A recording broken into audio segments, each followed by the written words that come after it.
change I wish to see.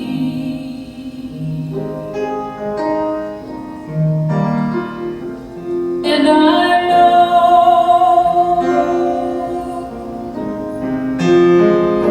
that it's all love, 'cause I am willing to listen to the still small voice in me. I am willing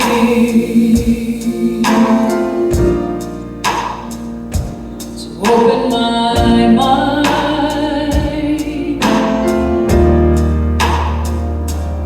I am willing to be the change I wish to see.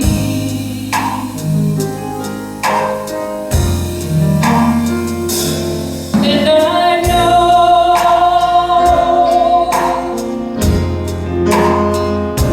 that it's all good,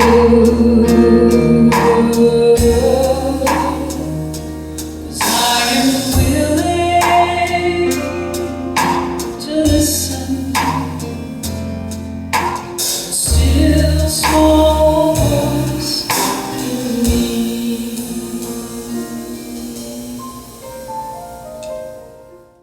Welcome to Awake Now. Thank you so much. Glad to be here. Now, you drove in from Wimberley, Texas, Wimberley, Texas, yes. where you are the music minister and director, correct? I'm the music minister at Unity of Wimberley, Texas.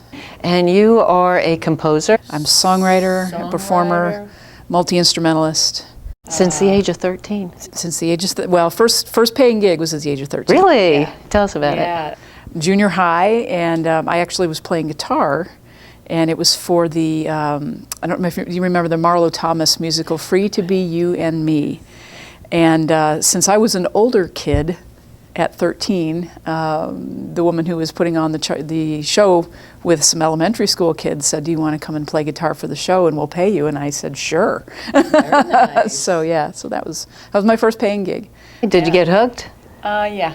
Yeah. Yeah, kind of did. I bet. Yeah. You're also a life coach. I am. I'm what's called a certified life mastery consultant, and Mary Morrissey is my mentor and trainer, and love doing that work. That is something that's just amazing. So yeah. I help a lot of people that way. Yeah, I do, and it's a lot of fun. So tell us, I was listening to your song, Hold You in the Light. What was your inspiration for that? That was actually written for, not for a service, but there was a topic at Unity of San Antonio with Reverend Linda Martella Whitsett years ago, in 2008, hard to believe, almost 10 years ago that I wrote that song. And it was about praying for others. How do we pray for other people? And the line, rather than just saying, I'm going to pray for you, or saying I'm praying for you, I went into songwriter mode, is find another way to say it that hasn't already been said that way. And Hold You in the Light was something that just kind of came around from New Thought circles of this is what we do, we hold you in the light of love. And from that point on, it was, the chorus, and then everything kind of filled in around it. I love that song. I thought that was really nice. Yeah, I listened to it a couple of times this morning. Thank you. Yeah, started my day with it. Oh, terrific. Thank you so much. Yeah. And you are in the process of releasing a new CD? This is number 6 for me. The working title is Look Closer, and it's a multi-layered kind of, as I move through my transformation as a songwriter, is not just being New Thought, but in everything that I write, getting it out into the larger world and not just saying it's New Thought, or a religious or a spiritual record. Every song has a message in it. It has a positive side to it. There's no, tears in your beer kind of, my life was still awful. It is, my life was awful, and now it's the transformational message. Kind of like what you heard in Hold You in the Light. There's a message through all of it. And it runs the gamut from beautiful meditative to some Motown feeling, things that will get you out of your seat and dancing. And on this one, I'm actually doing a cover, which is a first for me. I'm doing a Beatles cover. Tomorrow Never Knows is the song. And it's not one of their more well-known ones, but when you hear my version and you hear their version, you may not you probably wouldn't recognize it at all. But it's pretty out there in terms of it's very meditative. It's very peaceful, and the producer's been having some fun putting a lot of really funky reverb and some things on it, where you sort of feel like maybe, been doing some kind of strange chemicals or something like that. But we've laughed about it a lot. But it's really, actually, it turned out to be a beautiful, beautiful piece, and I'm just thrilled. Great. With the way that came out. So how do you go about writing a song? Do you go into meditation? Or are you just driving along and then all of a sudden something pops in? It can be any of the above. I've found that when I am in the process, if I have something, I have an idea, I might have a chorus, I might have a couple of lines, and I find that it's a whole lot easier to go into meditation and just say, okay, the rest of the lines are here, I'm just going to let them fall in.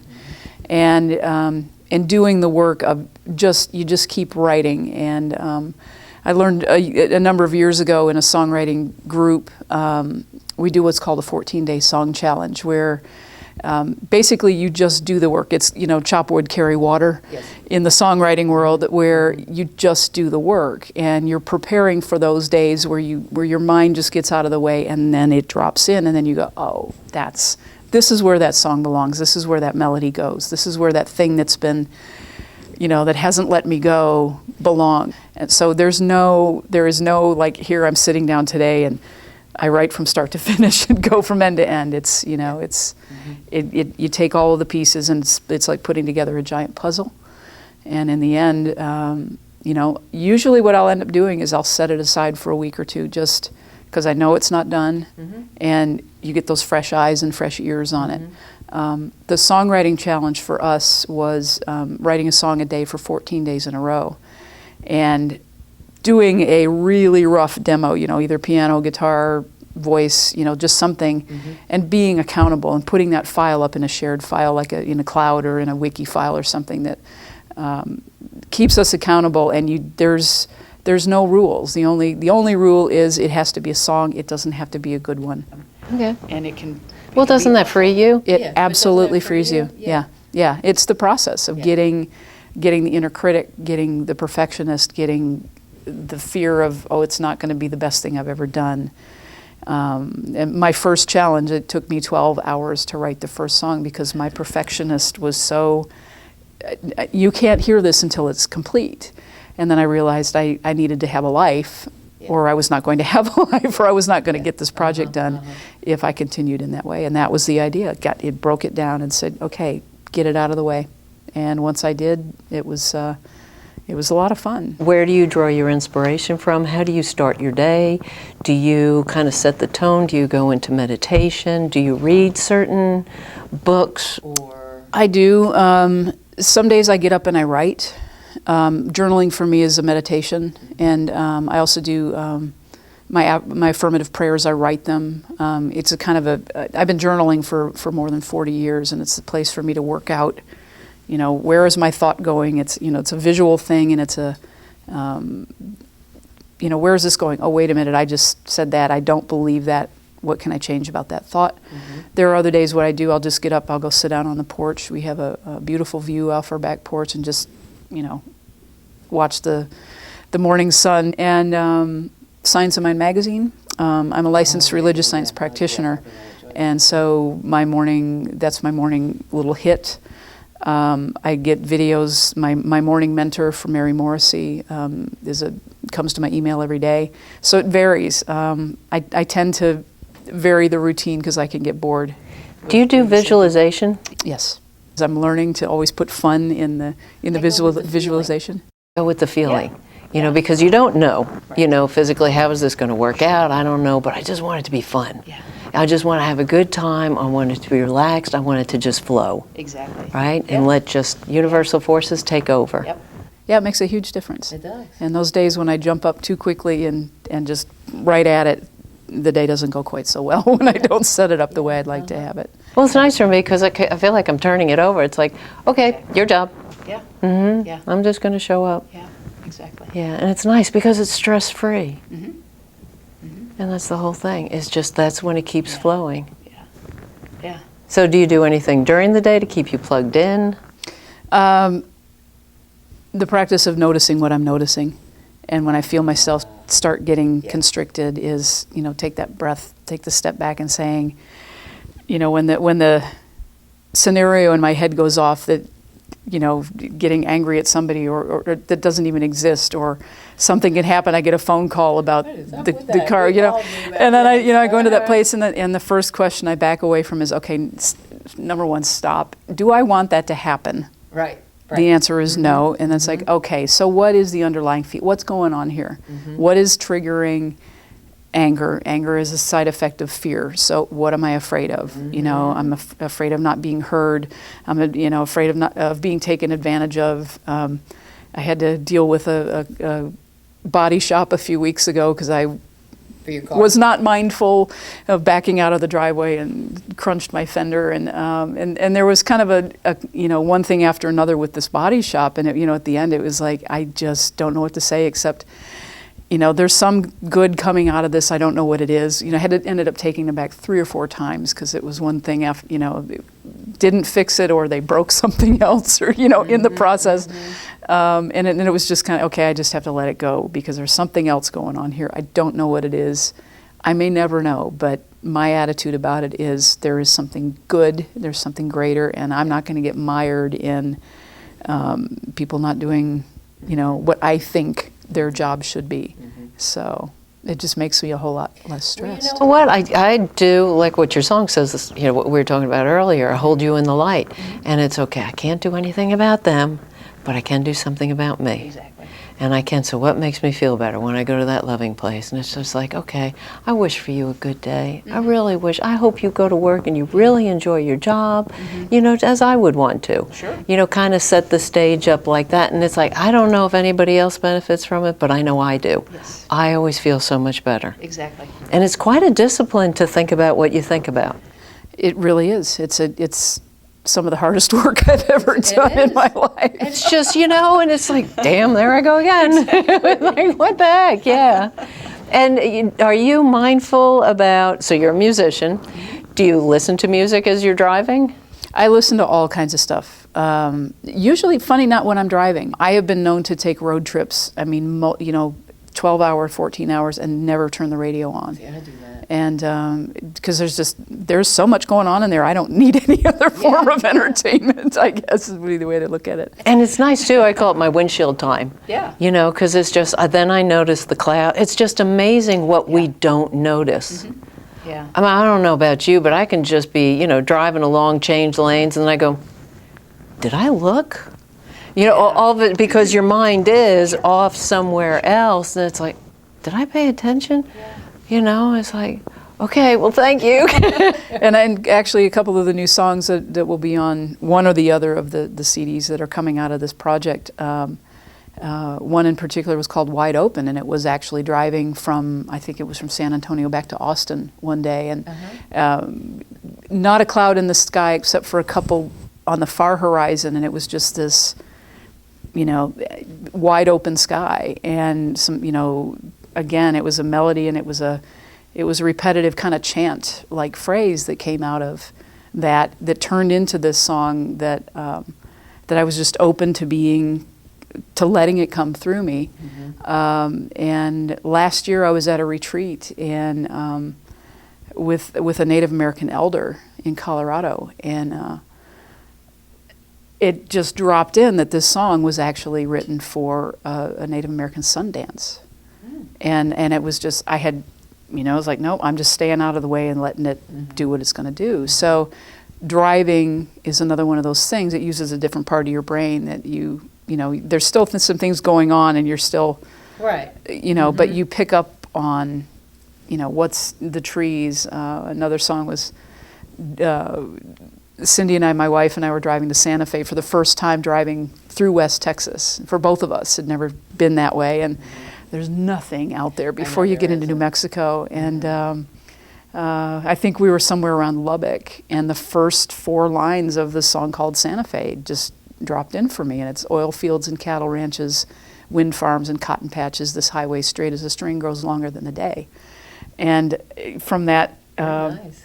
and then I won't give away the story, but it took a rather dark turn, and for me was really fun to do, because I allowed myself to just go in that place where it's not autobiographical, it's not about transformation, it's not anything other than just knowing there's those parts of us that wonder really dark things sometimes. Let me ask you this. Okay, do you find that your hits are the ones that just kind of come the easiest? Yes. Yeah. Isn't that so interesting? Yeah. The ones that just kind of seem to drop in are the Yeah. ones that take off. Yeah. Yeah.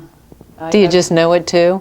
I do. just- yeah, I I do. would think. Yeah, and every now and then is this. Like I said, I'll set them aside, because there may be that one line or that one word where you kind of go, it's there, but it's not there, and you set it aside, or somebody will say something, or you know there's another way that it pops in, and you just go, okay, and then it's just that 1 or 2 words that tie everything together, and you go, yes, it's done.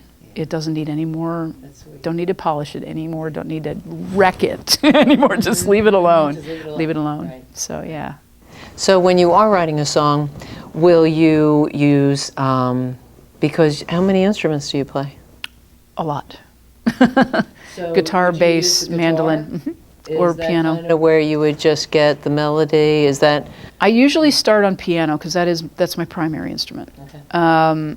And then it just depends. If I find myself kind of going to my little stable of musical phrases or melodies, and it's like, okay, I need something different, I'll go pick up the bass, and I'll just start messing around on the bass. And if I find this really cool line, then it's like, okay, I'll build it off of that. And the same thing with, I'm not a great mandolin player, but I do have a mandolin. I love the sound of it. And I'll try that, and I'll just say, okay, I'm just going to strum this little pattern and see where it goes, and play around with it for a while. And, or, drum machine, just something to get, some other palette is really what it is. It's using a different palette of sound and tones and colors to be able to, spark something new. Okay, you said you worked with an Indian elder? This was a retreat. Reverend Dr. Patty Lukenbach, who's in Colorado. Did you do any like sweat lodges? Anything like that? I have not. We did the entire. Every time we met, the entire room was set up as a medicine wheel, and dream catchers hanging all over the room. It was just brilliant. It was beautiful. A lot of meditation. We did some chanting. We did some drumming in that particular retreat. And have you ever had a mystical experience? Yes, I have. I've had a few. I did, one of the earliest things I did coming back to a spiritual practice after a number of years, I came up in a traditional Irish Catholic family, and floated away from it for a number of years. Probably about 20 plus years ago. Kind of found my way back when most everything in my life wasn't working very well, through a therapist, and through a different group of people, and a shaman, and actually in Watkinsville, Georgia, she's still a very dear friend of mine, and I did a shamanic journey with her. The mystical experience of being in places when, and it's usually involving music, but just those moments when you're in a room and it could be surrounded by 100 people, and just knowing that I'm absolutely right exactly where I'm supposed to be in that moment, just being present in that space. There have been many times standing off stage or being on stage in that same kind of feeling. One of the first ones was playing with Eddie Watkins Jr. in Las Vegas a number of years ago. And I was just standing off to the side, just off the wing, and it was it's like everything just opened up and said, this is where you belong. That's a vision of your future. It's a vision of my future. So I'm following that path. I'm working on that path. That's why I'm here today, is, integrating that music and that message and all these seemingly disparate things that I've been doing for a number of years, and actually all my life, are just now, everything's just, I feel this place that it's opening. A very, very big opening. It's just like when it clicks, it just clicks. Yes, it really does. And what are some key messages that you'd like to convey to your congregation? Everything's possible. We live in my favorite is we live in an abundant universe. And really leaning in and doing the work. Be curious about everything. Our programming, our paradigms, all of those conditions that we grew up with don't have to apply unless we feel like they really fit. And most of the time they don't apply because we evolve, and we should evolve. Nature is not stagnant, that's the other thing. It is never stagnant. Stagnant is always evolving, and we just get to keep discovering it every day. So keep moving, live in the new, yeah. What a delightful woman. I'm so glad I Well, thank you. I'm so glad that you asked me to do this. Thank you. Yeah. of love. In the light